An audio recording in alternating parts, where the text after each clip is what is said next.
All right, welcome to this week's edition of the Career Networking Center Conversation. Today we're joined with Kim White, Executive Director of CNC, and two of the great coaches, Jim and Jack from the CNC. Today's topic is preparing for that interview. Jim, let me start with you. Today, so many interviews are on video, whereas they used to be always in person. How should someone prepare for that video interview compared to the in-person interview? Yeah. So first thing is if the company sends you a Zoom link, or something like that, you can actually go on early even though they're not there. So test the link, make sure it works. Also make sure your computer is connecting correctly. The other really important thing is to look at yourself and your background and make sure that the lighting is good. Make sure there's nothing distracted. I remember talking with somebody that they were in a room and they had a ceiling fan right over their head and it's going like that. And I'm thinking, propeller head. So make sure there's nothing kind of distracting in your background, but there's good lighting. Like if you look at my background right now, there's some personal stuff in the background, and I would get rid of that so it's not distracting. So just make sure you have you test it, you get good lighting, there's no distractions, and that your internet speed is good enough so that your video isn't jerky or something like that. Yeah, and I just want to add real quick, if you don't mind. I think when you're checking your background, one of the things that a client should do is also look at who they're going to be interviewing with. So you're looking at, you're checking out the person's background on LinkedIn. If you can find something that there's some sort of connection, like found out that this person went to the Ohio State University, right? If you have some sort of connection, make sure you put that in your background. That's a great talking point. So try to find some sort of connection with the folks that you're going to be interviewing with that they may ask about, or you may be able to point out. And Jack, these days, so many companies are more casual than they were in the past. What do you tell clients when they ask you, how should I dress for my interview? I think it's best to dress up for success always. That's an old school rule, but I'm an old school guy. I wouldn't suggest you have to wear a tie or anything. That may be, a little bit too old school, but certainly a nice dress shirt, particularly on Zoom. And I agree wholeheartedly with what Jim said. The background's important, to have a well-lit, clear of personal items background. But I think you always dress for success. And certainly you want to make sure that you would wear the same clothes you would wear if it was an in-person interview. That'd be my recommendation. Jim, how important do you think it is to practice before going into an interview? Oh, yeah. I tell clients interviewing is not like riding a bicycle. You actually will fall off. If you haven't done it in a while, you'll fall off. So it's think of yourself as professional athletes practice all the time. Yeah. And you should do the same thing in a job search. Pretend you're a professional athlete, practice every day.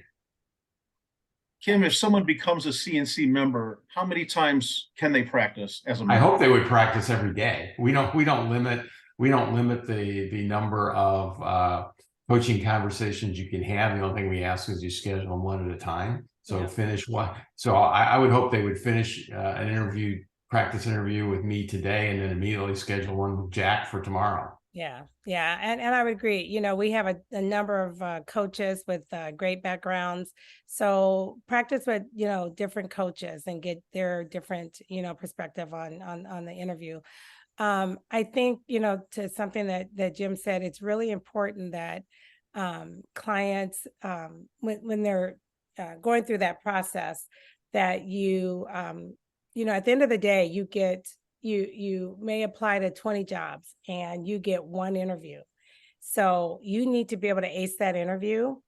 And if you are not practicing, that's you can fall off the bicycle, as Jim said. So don't, think you've got this. Sit and meet with one of our coaches and make sure you get that help you need. Jack, I've heard about the STAR method and just preparing stories for interviews. Can you talk a little bit about how you coach people to prepare stories in the interview? I always tell my clients to be prepared for behavioral-based questions. Those questions, while the interviewer is trying to get an idea of how you behaved in the past under certain situations. the best way to answer a behavioral-based question, and typically they'll start out with, tell me about a time when you X. Mhm.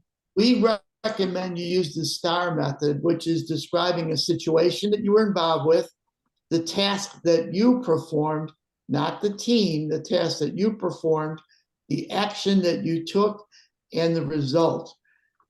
I think that's the best way to respond to those behavioral-based questions, because it allows you to engage in more of a conversation with the interviewer that becomes more in your control as opposed to his or her control. Yeah, Okay. and can I just add something to that? I think as you're responding to those, I think the other thing to keep in mind is you want to be, straight to the point. You don't want your responses to be 2, 3, 4, 5 minutes. It's too long. So make sure you practice those questions, and that you're able to respond to those questions within, 60 seconds, 90 seconds. Do not prolong those answers. Very good. I'll open up this last one for any of you. What else does Career Networking Center do to help clients prepare for the interview? In addition to, go ahead, I'm sorry. No, go ahead, Jack.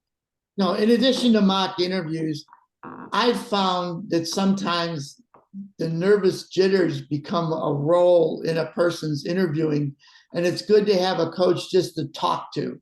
It doesn't have to be about specifically interviewing. It can be talk about anything related to job search. I find clients find that to be of some comfort in helping them get prepared for an interview.